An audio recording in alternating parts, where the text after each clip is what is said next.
Graça e paz, queridos e amados irmãos, Pastor Robson Vasconcelos, aqui no seu canal Graça Abundante.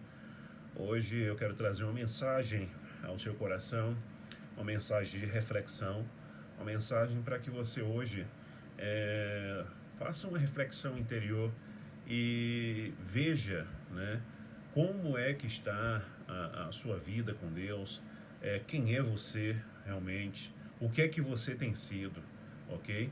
E eu quero ler a palavra do Senhor no livro de Mateus, Mateus capítulo 13.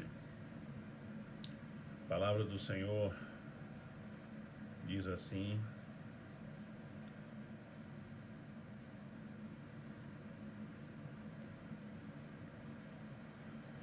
Mateus capítulo 13, a partir do versículo 4. A partir do versículo 3. E falou-lhes de muitas coisas, por parábola, dizendo: Eis que o semeador saiu a semear. E quando semeava, uma parte da semente caiu junto ao caminho, e vieram as aves e comeram. Eu quero ler apenas esse texto, esses dois versículos desse texto, que é um texto muito conhecido, né? A parábola do semeador. E eu quero usar esse texto, amados, porque esse texto ele mostra que o Evangelho ele é uma semente. Ele é uma semente. E eu acredito que por ser o Evangelho, já é uma semente especial, é uma semente de qualidade. Quem entende um pouco, ou quem já pesquisou, ou quem já morou na zona rural, sabe que se você vai plantar algo para colher, para trabalhar com aquilo, para comercializar aquele produto que você está plantando, né? E se você ainda, além disso, você quer ir além, quer ir mais além, quer exportar esse produto, você sabe que você tem que plantar, você tem que adquirir e plantar uma semente de qualidade, né? Para que, consequentemente, os frutos que você colher sejam frutos de qualidade. E eu fico observando, amados, o que é que tem, infelizmente, acontecido na igreja evangélica brasileira, já que o evangelho é visto nesse texto como uma semente. E que tipo de semente, que tipo de qualidade de semente tem sido pregado no povo, na igreja de hoje? Porque sabemos que se plantarmos uma semente de qualidade, vamos colher frutos de qualidade.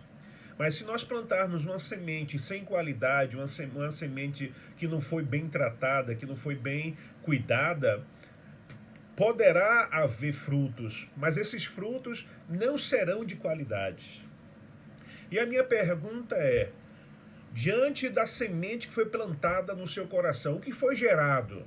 Que tipo de fruto você é? Você é um mero cristão ou você é um discípulo de Cristo? Você é um mero crente ou você é um discípulo de Jesus? Amados, estamos vivendo, infelizmente, em um tempo em que muitos experimentaram uma crise de identidade. Experimentaram e estão experimentando uma crise de identidade. Nós cristãos, por exemplo, entendemos o que é ser cristão ou crente, mas infelizmente não entendemos o que é ser discípulo de Jesus. A palavra cristão, para vocês terem uma ideia, ela aparece no Novo Testamento apenas 3 vezes.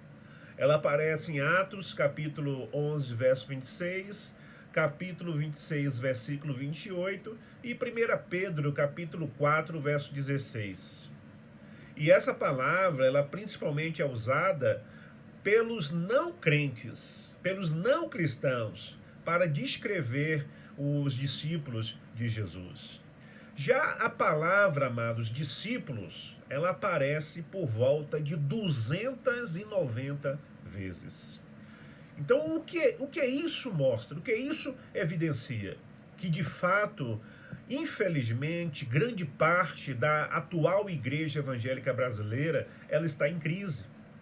Quando pregamos, amados, a respeito de Jesus, falamos mais dele como Salvador ou como Senhor. Infelizmente, nós sabemos que a igreja evangélica brasileira fala mais de Jesus como Salvador. Só que ele é mais do que isso, amados. Ele deveria ser mais do que isso nas nossas vidas, nos nossos púlpitos. Né? O primeiro destaca, ou seja, Jesus Salvador, a palavra Salvador, ela destaca o que recebemos dele. Ou seja, os benefícios da sua salvação. Já a palavra Senhor, ela ressalta, na verdade, o que entregamos a ele. Ou seja, os direitos e a soberania dele sobre nossas vidas, o seu senhorio sobre nossas vidas. A palavra Salvador, amados, ela aparece no Novo Testamento em referência ao Senhor Jesus Cristo por volta de 25 vezes, em todo o Novo Testamento. Já a palavra Senhor, que no grego é Kurios, em relação à pessoa de Jesus, ela aparece mais de 700 vezes. A igreja atual evangélica brasileira está ou não em crise de identidade? Nos evangelhos, amados, a palavra igreja, ela aparece em apenas 2 versículos. Em Mateus capítulo 16, verso 18 e no capítulo 18, verso 17. Já a palavra reino, em relação ao reino de Deus, ela aparece mais de 120 vezes. Qual é, então, ou qual tem sido, então, a nossa ênfase, amados? Se não estamos em crise, deveríamos estar sim, porque a coisa precisa mudar, a igreja precisa voltar para o trilho, a igreja precisa voltar a ensinar o verdadeiro evangelho. Qual o evangelho que temos pregado finalmente? O evangelho do reino, conforme Mateus 4, 23, capítulo 9, 35? Será que o crente morno e fraco que vemos por aí nas igrejas, crentes mornos, fracos, superficiais, religiosos, que têm formado a grande massa das nossas igrejas, será que ele não tem a ver com o tipo de semente o qual nós temos plantado? Uma semente sem qualidade, uma semente sem fortalecimento, uma semente de um evangelho pobre, de um evangelho prostituído, de um evangelho adulterado. Queridos, o reino de Deus, ele é a esfera, ele deve ser a esfera crescente, né, e vivificante, do qual o governo de Cristo é reconhecido, é obedecido e também ele é completamente amado. O reino de Deus, nós temos que procurar e desfrutar do que ele tem de fato para nos oferecer. O reino de Deus, eu tenho de eu não preciso criar um reino próprio, como nós temos visto por aí. Pessoas preocupadas com o seu reino próprio, preocupadas em estar com o teu nome ali nas placas das igrejas.